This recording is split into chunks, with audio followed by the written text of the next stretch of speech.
इससे previous lecture में हमने किया था time complexity of iterative programs. तो मैंने क्या बताया था, इटरेटिव प्रोग्राम्स कौन से होते हैं, जिसमें लूप्स होती है, फॉर, व्हाइल, डू व्हाइल, ठीक है, तो हमारे होते हैं इटरेटिव प्रोग्राम्स। आज हम कर रहे हैं रिकर्सिव प्रोग्राम के बारे में। रिकर्सिव का मैंने क्या बताया था, if a function is calling itself. देखो क्या ये प्रोग्राम रिकर्सिव प्रोग्राम है, हाँ यहाँ पे फंक्शन खुद को कॉल कर रहा है। क्या ये प्रोग्राम रिकर्सिव प्रोग्राम है, हाँ, because this function is calling itself here, okay.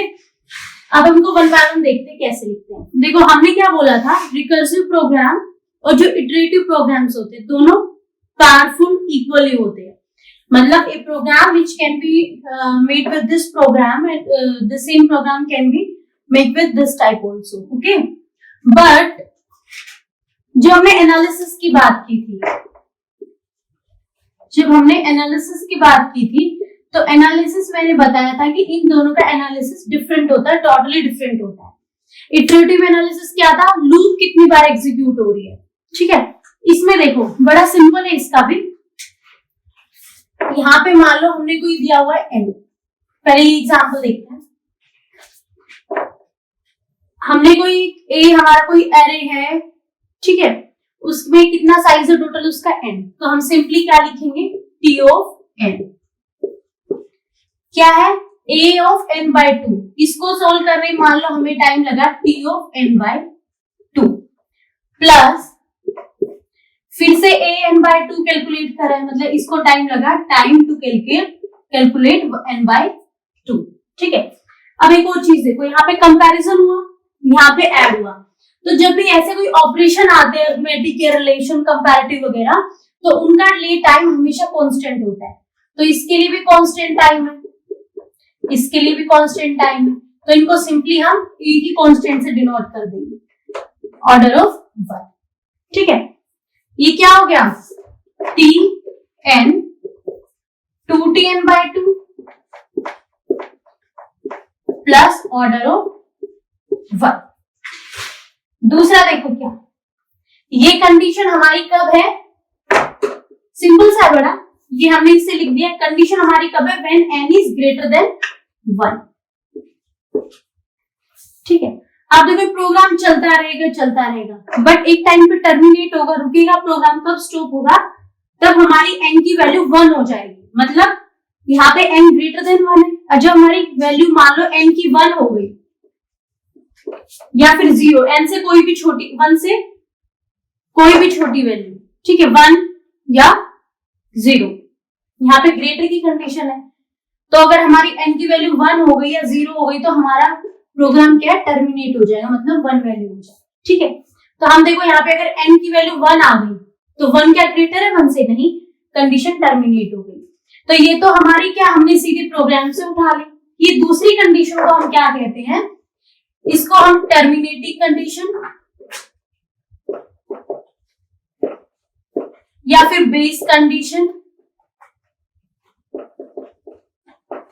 बोलते हैं। इसको हम या तो टर्मिनेशन कंडीशन बोलते हैं या फिर हम इसे बेस कंडीशन बोलते हैं, ठीक है। अब हम इसी तरीके से दूसरा देखते हैं, सिंपल सा, a ऑफ n के लिए कितना टाइम लगेगा, t ऑफ n कितना लगेगा, रिटर्न a n minus 1, सिर्फ ये कंप्यूट कर रहे हैं तो t n minus 1। यहाँ पे कंपैरिजन हो रहा है तो कंपैरिजन और प्लस वगैरह इन सब ऑपरेशन के लिए मैंने क्या बताया, ऑर्डर ऑफ 1, मतलब सिर्फ कांस्टेंट टाइम लगता है, तो यहाँ पे सिंपली लिख देंगे ऑर्डर ऑफ 1, ठीक है। अब टर्मिनेटिंग कंडीशन की बात करेंगे कि हमारा प्रोग्राम कब रुकेगा, बेस कंडीशन क्या होगी। यहाँ पे देखो क्या कह रहा है, जब तक n ग्रेटर और इक्वल है 1 के, this program will execute. Condition कब फॉल्स होगी, मान लो n की वैल्यू हमारी 0 आ गई, फॉल्स होगी कंडीशन। ये कब है, n जो ग्रेटर देन इक्वल टू 1 है। जब हमारा n 0 हो जाएगा तो हमारा क्या होगा, प्रोग्राम टर्मिनेट कर जाएगा।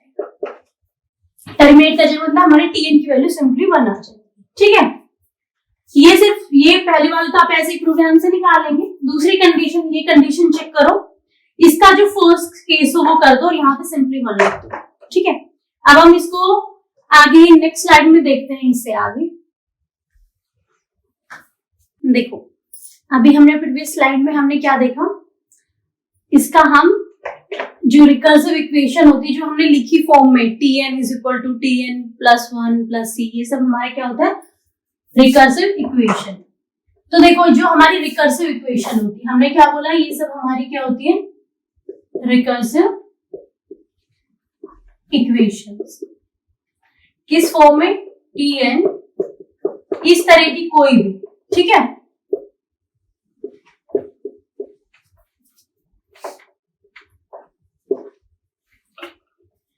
तो देखो इनको सॉल्व करने के 3 तरीके होते हैं। फर्स्ट हम करते हैं back substitution,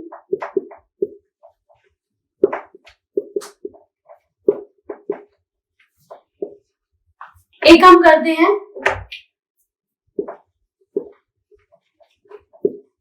tree, recursive tree से करते हैं। थर्ड हम करते हैं मास्टर थ्योरम या मास्टर मेथड। तो जो हमारी रिकर्सिव इक्वेशंस होती है रिकर्सिव प्रोग्राम में, तो उसको सोल्व करने के 3 मेथड होते हैं, back substitution, recursive tree method और मास्टर मेथड, ठीक है। तो वन बाय वन तीनों को देखेंगे, तीनों बहुत इजी है। हम तीनों के देखेंगे किसकी क्या एडवांटेज है, क्या डिसएडवांटेज है।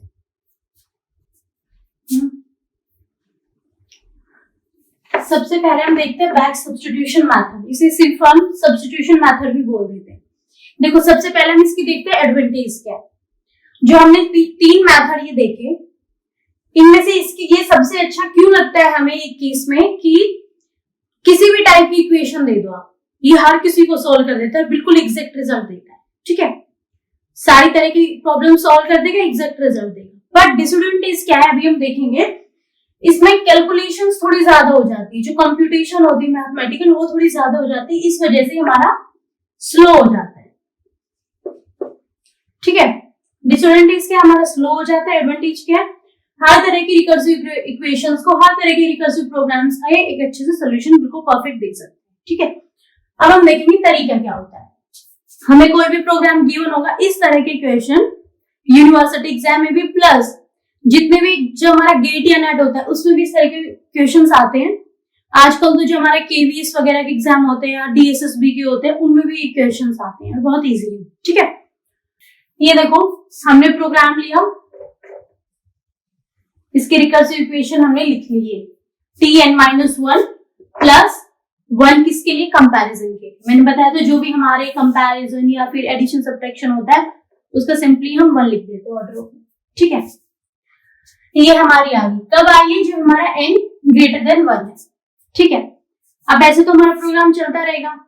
हमारा प्रोग्राम की टर्मिनेटिंग कंडीशन क्या है, स्टॉप कब होगा, जब हमारा n स्मॉलर देन 1 हो जाएगा, मतलब ग्रेटर देन 1 नहीं रहेगा। तो अगर हम n की वैल्यू 1 ले लें तो भी तो n ग्रेटर देन 1 तो है नहीं, है ना। तो इस पे हमारा प्रोग्राम क्या हो जाएगा, टर्मिनेट, मतलब हमारा प्रोग्राम की वैल्यू 1 आएगी। ये हमेशा याद रखना, यहाँ पे हमेशा 1 लिखना टर्मिनेशन कंडीशन में। यहाँ पे क्या कंडीशन आएगी वो आपके सिंपली यहाँ पे देख के सिंपल। अब देखो हमारे पास क्या है इक्वेशन, tn-1 प्लस 1। अब हम क्या पढ़ रहे हैं, बैक सब्स्टिट्यूशन, मतलब हमें बैक होते जाना है। tn फिर tn-1, मतलब मैंने 6 लिया, 6 का बैक सब्स्टिट्यूशन 5, 5 का 4, 4 का 3, इस तरीके से। तो t का tn-1, जहां पे भी n है वहां पे n-1 रख दो, तो ये क्या आ जाएगा, tn-2 प्लस 1। इसी तरीके से tn-2 निकाल, tn-2 n की जगह n-2 पुट करेंगे तो tn-3 प्लस 1। आप जितना भी नीचे जाते जाओ ऐसे जा सकते हो, बट कोई भी बैक सब्स्टिट्यूशन का क्वेश्चन आए आपको सिर्फ 3 स्टेप जाना है। tn लिखना है, जो नॉर्मल आप उससे लिख दोगे, tn-1 लिखता है, इसमें n की जगह n-1 पुट कर देंगे, इसकी जगह n-1, ठीक है। tn-2 कर देंगे, इसी इक्वेशन में n की जगह n-2 पुट कर देंगे, सिंपल। First, second, third. अब देखो उसके बाद सिंपल सा क्या करना है, यहाँ पे tn-1 है, हमारे पास यहाँ पे वैल्यू आ गई tn-1 की, इस वैल्यू को हम tn-1 में पुट कर देंगे। शुरू में क्या दिया हुआ है, tn is equal to tn minus 1 plus 1, second को 1 में पुट कर देंगे, ठीक है। ये हमारी ओरिजिनल दी हुई है। अब हमें क्या करना है, tn is equal to tn minus 1 की वैल्यू चाहिए जो हमने यहाँ पे निकाल ली, क्या है, tn माइनस 1, n हमारा पूरा क्या है, n माइनस 2 प्लस 1,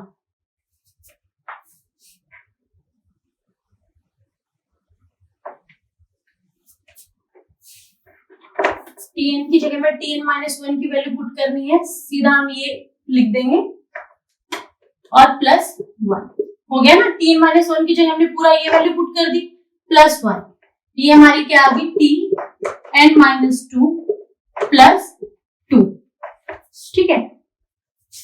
अब इसी तरीके से n ये हमारे पास ये इक्वेशन आ गई। अब हमें इसके लिए सॉल्व करने के लिए क्या चाहिए, tn माइनस 2 चाहिए, tn माइनस 2 हमने ऑलरेडी निकाल रखा है, इसकी जगह हम ये पूरा रख देंगे, क्या आ जाएगा,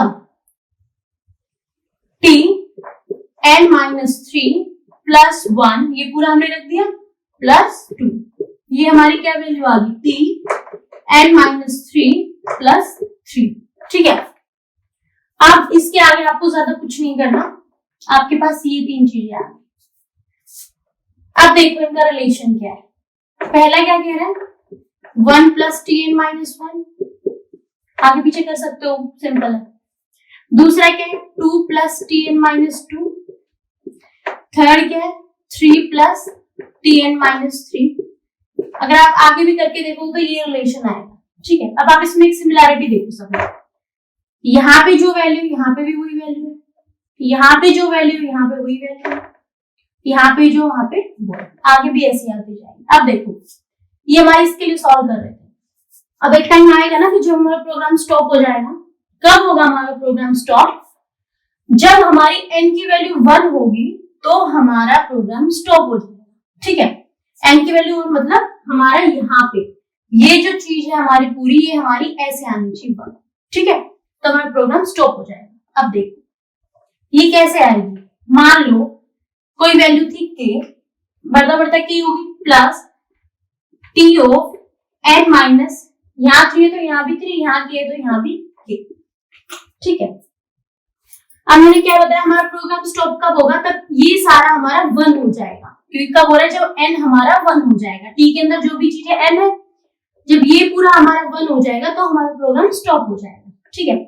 अब देखो k की हम क्या वैल्यू रखें कि ये पूरा हमारा 1 हो जाए, अगर हम k रख दे n माइनस 1, ठीक है, तो क्या है हमारी equation, k plus t of n minus k। हमने क्या कहा, k की जगह n माइनस 1 रख दो, n minus 1 plus t of n minus n minus 1, ठीक है, कैंसिल हो जाएगा, प्लस का 1 बच जाएगा, ब्रैकेट खोलेंगे, क्या आ गया, n माइनस 1 प्लस 1, सिंपली हमारा क्या आ गया, ऑर्डर ऑफ n, हमारी टाइम कॉम्प्लेक्सिटी क्या आ गई, ऑर्डर ऑफ n, ठीक है। अब देखो सिंपल सी चीज है, एक और एग्जांपल करते फिर बिल्कुल क्लियर हो जाएगा, ठीक है। पर जब तक आप खुद से इसे नोटबुक में नहीं करोगे आपको क्लियर नहीं होने वाला है, ठीक है। एक बार इसमें पढ़ा, एक बार नोटबुक में नोट करो, साथ साथ एक बार देखो, उसके बाद एक बार खुद करने की कोशिश करो, ठीक है। नेक्स्ट एग्जांपल हम देखते हैं। अब शुरू करते हैं सेकेंड एग्जांपल, ठीक है। अब पिछले वाला भी क्लियर हो जाता है, ठीक है। अब देखो मान लो हमारी रिकर्सिव इक्वेशन ये आ गई हमारे किसी भी प्रोग्राम से, ठीक है। अब वही तरीका बिल्कुल, सबसे पहले tn क्या है हमारा, n इंटू tn माइनस 1, सबसे पहली चीज हमने इक्वेशन ले ली नंबर 1। बैक सब्स्टिट्यूशन है तो हम क्या करेंगे, पीछे जाते जाएंगे, tn माइनस 1 करेंगे कैलकुलेट और tn माइनस 2 करेंगे, बस हमें tn माइनस और n माइनस 2 तक ही कैलकुलेट करना है हर इक्वेशन में, ठीक है। अब यहाँ पे देखो इस वाली इक्वेशन में यहाँ पे n की जगह n माइनस 1 पुट कर देंगे, यहाँ करेंगे तो क्या आ जाएगा, n minus 1 into t n की जगह n minus one minus one, ये सिंपली क्या आ जाएगा n माइनस टू। ठीक है, ये इक्वेशन होगी हमारी 2।